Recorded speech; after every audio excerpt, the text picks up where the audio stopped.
ओम श्री महागणाधिपति समेत भवानी माता समेत शंकर स्वामी ने नमः।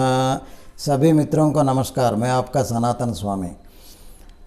पहली वीडियो जैसा आज भी एक रुचिदायक विषय के साथ आज इस वीडियो आपके सामने प्रस्तुत कर रहा हूँ। आपने कभी ऑब्जर्व किया होगा कि नव दंपति यानी न्यू वेड्स किसी टेम्पल में मंदिर में गया हो या पंडित जी घर पर आया हो तो बुजुर्ग लोग बोलेंगे कि पंडित जी का आशीर्वाद ले लो, पैर छो। तो पैर छूते वक्त पंडित जी आशीर्वाद देंगे कि शीघ्र में वह सुपुत्रा प्राप्तिरस्तु करके। इसका मतलब यह है कि जल्दी ही आपको एक पुत्रोदय हो जाए, बेटा हो जाए। क्या इस आशीर्वाद में केवल पुत्र चाहिए? इसका मतलब पुत्रिका नहीं चाहिए क्या लिंग भेद है? क्या आशीर्वाद में भी है या विवक्षता है, डिस्क्रिमिनेशन है? नहीं। इसके पीछे, इस आशीर्वाद के पीछे हमारा भारत देश का चरित्र एवं आवश्यकताएं हैं, छिपा हुआ है, निक्षिप्त है इसमें। मैं एक्सप्लेन करता हूँ। अभी देख लीजिए, अगर जनरली अगर हम देखेंगे तो इस दुनिया में जो है सृष्टि को करना और सृष्टि को पोषण करके आगे बढ़ाने के कार्य जो है इस प्रकृति ने महिला को, फीमेल्स को सौंपा है। इसीलिए हमारे सनातन धर्म में भी माँ को प्रथम स्थान है, पिताजी को द्वितीय स्थान है। आदि शंकराचार्य ऐसे ही बोल रहे हैं कि प्रपंच सृष्टुन्मुखलास्यकायै समस्त संहारक तांडवाय जगज्जनन्यै जगदेक पित्रे नमः शिवायै च नमः शिवाय। पहले माँ पार्वती को जो है प्रणाम कर रहे हैं कि माँ आप सृष्टि करता हैं, आप ही सृष्टि संरचना का आरंभ किया है करके। इसीलिए धरती में जो है सारी प्राणियों में फीमेल प्राणी है ना, स्त्री प्राणी अधिक होता है। जैसी एक बकरियों का झुंड में जो है भेड़ कम रहते हैं, है ना, वैसी शीप में देख लीजिए, भैंसों में देख लीजिए, गायों में देख लीजिए, इवन जंगली जानवर जैसा हिरण देख लीजिए। हर 100 हिरण में जो है मुश्किल से 10, 20, 12 सिंगा आता है। वैसी जीब्रा देख लीजिए, वाइल्ड बफेलोस देख लीजिए, जो भी है। वैसी मानव का भी देख लीजिए, है ना। हम लोगों का मानव जाति में जो है इस धरती पर महिलाओं की संख्या अधिक है। केवल आशिया में मेरे ख्याल से 7-8 देशों में पुरुष लोगों का संख्या अधिक है। रशिया में इस अनुपात जो है सबसे ज़्यादा है, जैसे कि वहाँ हर 5 महिलाओं के लिए केवल 3 पुरुष है। इसका कारण आप सब जानते हैं कि सेकंड वर्ल्ड वॉर में जो है ज़्यादा पुरुष मारे गए हैं। दूसरा, इन लोगों का औसत आयु देख लीजिए। जैसी एवरेज लाइफ एक्सपेक्टेंसी महिलाओं का अगर 84 साल रहता है तो वहाँ पुरुषों का 74 साल रहता है। शैशव मरण यानी इन्फेंट डेथ रेशियो अगर देख लेंगे कि तो बच्चे जो मर जाते हैं 5 साल के पहले उसमें ज़्यादा पुरुष बच्चे, मेल बच्चे मर जाते हैं, जैसे कि फीमेल बच्चे सर्वाइव हो जाते हैं। इस प्रकृति जो है जैसा ही फीमेल्स को जो है प्रोटेक्ट करके रखता है। ये सब नेचुरल रीजंस हैं। उसके बाद पूर्व काल में जो है मनुष्य कम और जंगली जानवर ज़्यादा है। हर आवश्यकता के लिए लोगों को प्रतिदिन जंगल में जाना पड़ जाता था। तब क्या होता था, कोई बाघ ने जो है मार दिया, भालू ने मार दिया, सांप ने काट दिया, दावानल अग्नि में फंस गया, कोई प्रकृति आपदा आ गया है, वैसे ही पुरुष लोगों का मृत्यु ज़्यादा होता था। इस सब के अलावा सबसे ज़्यादा कारण पुरुषों की संख्या कम होने के सबसे बड़ा कारण इस भारतवर्ष में अगर आप सोचा जाए तो एक कारण था युद्ध। क्योंकि हमारे पुराण काल से, परशुराम के काल से, रामायण में, महाभारत में, हर जगह हमारा चरित्र में युद्ध मतलब युद्ध जीवन का जो है एक प्रक्रिया है। कोई भी एक भी साल नहीं बीता हो युद्ध के बिना, है ना। तो युद्ध में क्या होता है, कौन जीता कौन हारा वो अलग बात है।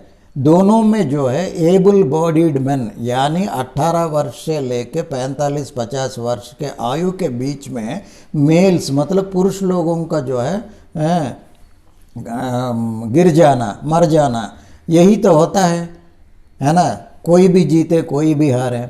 अच्छा, छोटा राजा जो है वो तो वैसी तो नहीं रहेगा, फिर अपना संसाधन जुटा के सैन्य बढ़ा के महाराजा बनना चाहता है, फिर महाराजा बनने के बाद चक्रवर्ती बनना चाहता है।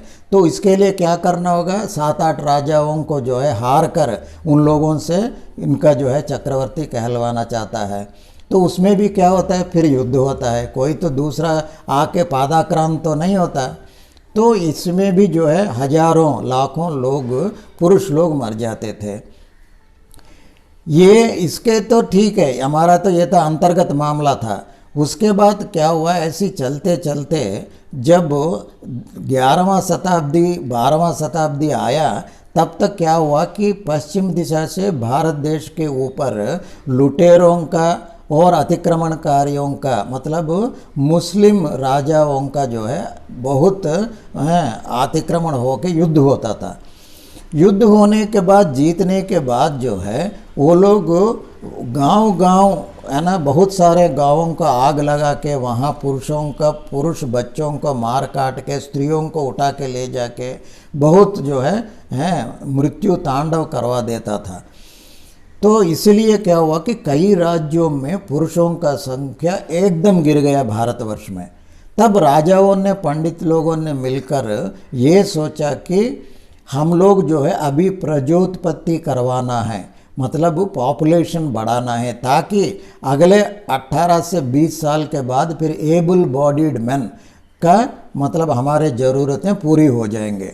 तब इन लोगों ने क्या सोचा, अगर ऐसी संदेश देना है पॉपुलेशन बढ़ाओ करके, तब टीवी, रेडियो, न्यूज़पेपर्स में अगर सरकार ये संदेश देने से 140 करोड़ लोगों को 2 या 3 दिन में बात पहुंच जाएगा।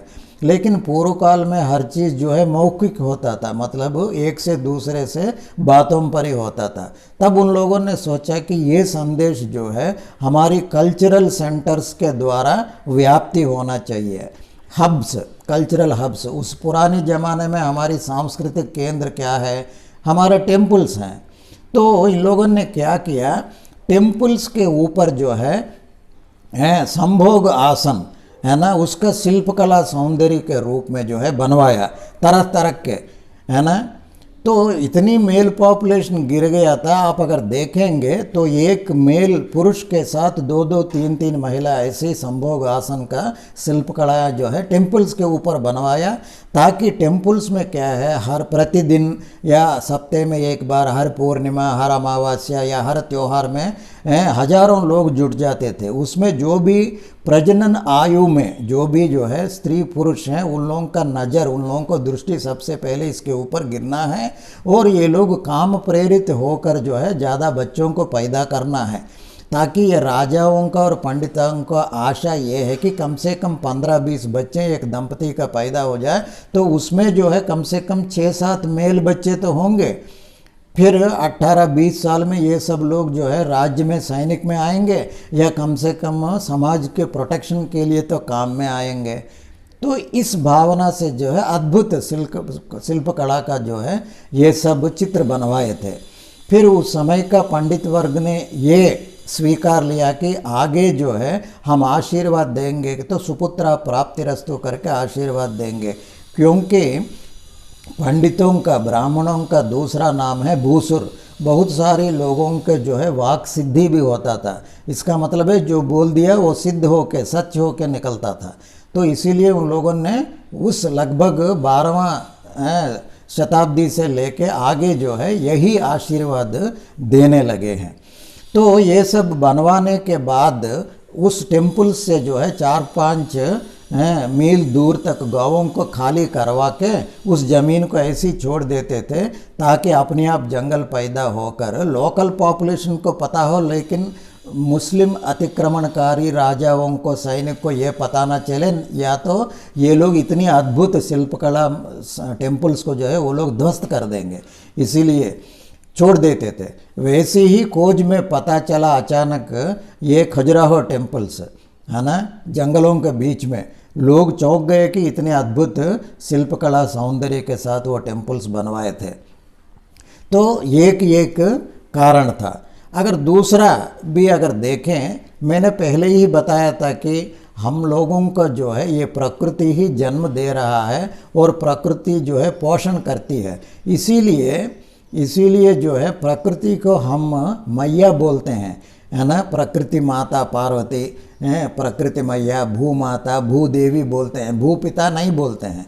फिर उसमें हम लोगों का पोषण कहाँ से हो रहा है? नदियों से हो रहा है। ये सब हमारी संपदा है, इसीलिए ज़्यादा से ज़्यादा नदियों का नाम महिला का ही नाम, स्त्री नाम दे रखे हैं, जैसे कि गंगा, यमुना, नर्मदा, तपती, कावेरी, कृष्णा, गोदावरी, ये सारी जो है स्त्री शब्द से ही चिन्हित हो जाता है। एक दो नदी है, जैसे कि बिहार में दामोदर है, असम में ब्रह्मपुत्रा है, ब्रह्मपुत्री नहीं है, बस एक दो को जो है पुरुषवाचक नाम दे रखे हैं। ये सब होते हुए भी और एक हम लोग अगर देखेंगे तो संस्कृत भाषा में जो है पुत्र, पुरुष, मानव, मानुष, ये शब्द जो है पुरुष और स्त्री दोनों लिंग का चिह्नित करने के लिए भी भाषा में प्रयोग करते हैं। इसलिए हम ये भी सोच सकते हैं कि सुपुत्रा प्राप्तिरस्तु का मतलब ये है कि सत्संतान प्राप्तिरस्तु, है ना। तो इसलिए आप देख लीजिएगा कि ये टेम्पल्स में 1000 AD के पहले टेम्पल्स के ऊपर कहीं ऐसा जो है आपको ये शिल्पकला नहीं मिलेगा, और वैसी रिसेंटली बिल्ट टेम्पल्स में भी ऐसी का आवश्यकता नहीं था, क्योंकि इस बीच में जब पॉपुलेशन की बहुत, पुरुषों के अनुपात बहुत कम हो गया, तभी ये आवश्यकता पड़ गया है। तो ये देख लीजिए, ये एक आशीर्वादन है ना, आशीर्वचन के पीछे जो है इस भारत देश के चरित्र और इस भारत देश की ज़रूरतें है ना निक्षिप्त रहा। अगर किसी ने बोल देता है कि नहीं, भारत देश में पहले से ही महिलाओं के ऊपर, स्त्री से महिला है ना, फीमेल बच्चों के ऊपर भेदभाव है, विवक्षता है, बोलने से हाँ हाँ करके हम लोग समझ लेंगे, नहीं, वो नहीं है। इधर की आवश्यकताएं भिन्न है बाकी देशों से, इसीलिए सोच समझकर हमारे बुजुर्गों ने जो है ये आशीर्वाद को ऊपर लाए हैं। तो मैं आशा करता हूँ कि मेरा विश्लेषण है ना, ये विवरण है ना, आपको जो है ज़रूर आकर्षित करेगा। ऐसी कोई दूसरे अच्छे विषय के साथ फिर आपके है ना अगली वीडियो में मुलाकात करेंगे। तब तक के लिए आप सबको शुभ हो, मंगल हो। ओम नमः शिवाय।